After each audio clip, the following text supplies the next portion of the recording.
Hey guys, in today's video I want to talk about the myth of good food versus bad food.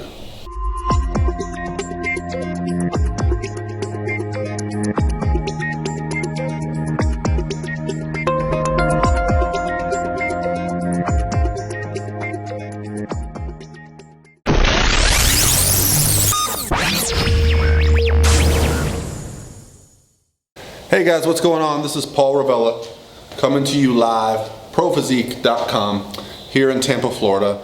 And for those that were worried or concerned about the hurricane that came very close to Tampa, I just want to let you know we got nothing. We got hardly any rain, a little bit of wind. Those that were most affected were right on the east coast of Florida. I know Daytona Beach, Jacksonville, St. Augustine, some of those cities had some pretty significant flooding.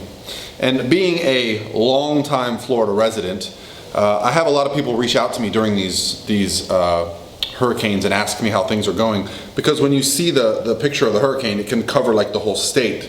And you know, based on my experience with these things through the years, I just thought I would let everyone know that really the most impactful thing about hurricanes is simply the flooding that comes with them, and then the loss of power. Sometimes the wind and the rain can knock down the transformers in a given area. A couple of my friends were without power for a couple days in Orlando. So when you're worried about someone, it's not necessarily just the storm itself. It's the days and weeks after the storm that there's the real problems. So there definitely was some damage. I think it could have been much worse if the storm actually came on shore. As far as I know, it didn't come on shore until it was up in the South Carolina area, and it had weakened by then. But I digress. It is beautiful today. So October in Florida is without a doubt the most fantastic month, not only because it's my birthday month, but because the humidity drops. So even though it's like 85 degrees, 86 degrees today in Florida, the humidity is really low. It feels like California weather, and for those that don't know what California weather feels like the beaches in Los Angeles area, all the way from Redondo up to Santa Monica and all those beaches in between, it just feels like the air conditioning is on when you're there, and it always makes me envious of California weather. Not of the traffic, but the weather. So let's get into today's topic, and I want to give you a little bit of a backstory on my philosophy on the topic. So the topic I want to talk today about is good food versus bad food and what those are. So talking about good foods versus bad foods, and the myth that certain foods are bad for you and certain foods are good for you. Something I hear all the time, and it kind of makes me cringe, but it's just a part of our society, is when someone eats something, they say, oh, that's healthy. And then when someone eats something else, they say, oh, that's unhealthy. The reason I find that troublesome is because food is inherently healthy. There is no such thing as bad food.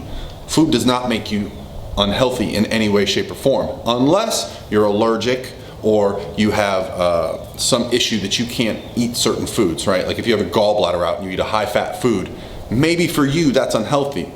But for a normal person, normal digestive system, and a good state of being can eat pizza, and it's not unhealthy. The term unhealthy, I believe, relates to its ability to store body fat quickly because it's a calorie-dense food. Cheese fries from Outback, that's unhealthy. No, cheese fries from Outback are French fries, which are potatoes, which are fried, and cheese, which is dairy from a cow, and sour cream or ranch or whatever. Those combination of things makes the calories increase quite quickly and makes it easier to consume a lot of it in a short amount of time. So when we talk about good foods versus bad foods, I think what we're actually discussing is good portions versus bad portions. Now, somebody like myself, and perhaps some of the viewers here who are more accustomed to tracking their foods, are aware of what healthy and unhealthy foods are, or good or not good foods are, because we've been tracking them for so long, and therefore we can remove these labels, right? I don't ever look at a food as good or not good, or healthy or unhealthy. I look at a food as, does it meet my requirements for my goals? Goal-oriented eating is much more appropriate than using the term healthy or unhealthy or good or bad, right? So goal-oriented. So I like candy bars, I like ice cream, I like sweets, I like food, I like cake, right? Those things, are they unhealthy? No, because depending on where I'm at in my life, I either choose to eat them or not. They are goal-based foods, right? Now, a person who's not real familiar with tracking their nutrition, they're not familiar with what macronutrients are, they're actually not familiar with dieting in any respect, they just kind of eat mindfully throughout the day, they eat whatever they're in the mood for.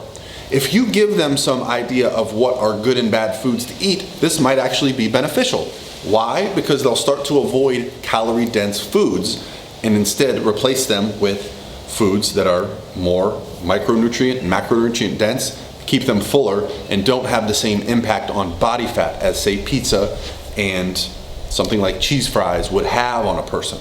So when I find someone that is interested in getting leaner and losing fat, but they're not really familiar with nutrition on any level, all I do is have them track their diet for a few days, track their diet for a week, but don't change their eating habits. I don't want a false representation of what they've been doing.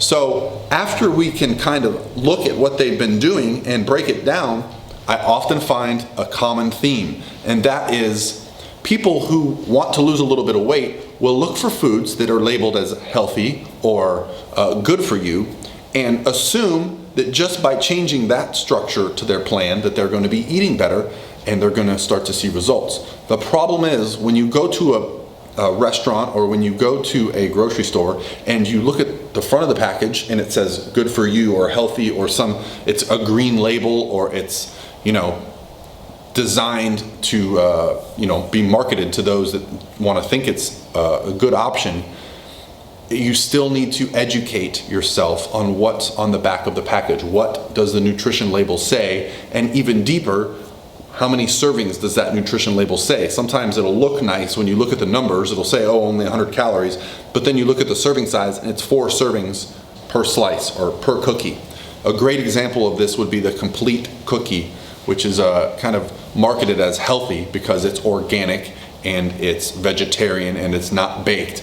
And these Complete cookies, while they're good and I eat them, but if you look at the back, the macronutrients are pretty ridiculous for what is considered to be healthy. So you have to replace quite a bit of food to eat one of those Complete cookies. I'm not saying I have a problem with it, I don't, but for the person who's not real familiar with diet, they might get fooled into thinking that those type of things are going to benefit them when it may not be the case. So instead of looking for magic foods or good foods versus bad foods, I would just ask that you start to look at the food labels on the things that you eat. Start to be aware of what you eat. I don't expect the average person who's not going to get on a bodybuilding stage to track every single thing they eat, to weigh it out. But if you just educate yourself a little bit on what are in certain foods, you'll quickly discover that certain things are a lot higher than fat than you thought, a lot lower in protein, and perhaps a lot higher in carb. I see some things labeled as high protein, and they'll have like 10 grams of protein, and they'll have like 30 grams of fat on the food. And I think if I didn't know what I know, if I wasn't taught to look at the labels, and I was just trying to eat healthy, I would go through the grocery store and grab a lot of these things, and I would be very disappointed with the results. So with that being said, are there foods that are better for your goals? Yes, absolutely.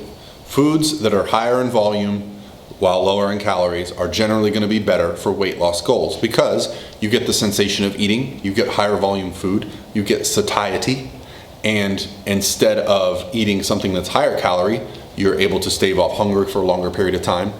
There's a lot of options now for things that are lower carb, lower fat, lower calorie, for things that we would typically get a lot of calories from. I like to kind of keep food similar when I diet, I just change the sources. So for example, I eat a lot of, at breakfast I'll eat sometimes waffles or pancakes and syrup.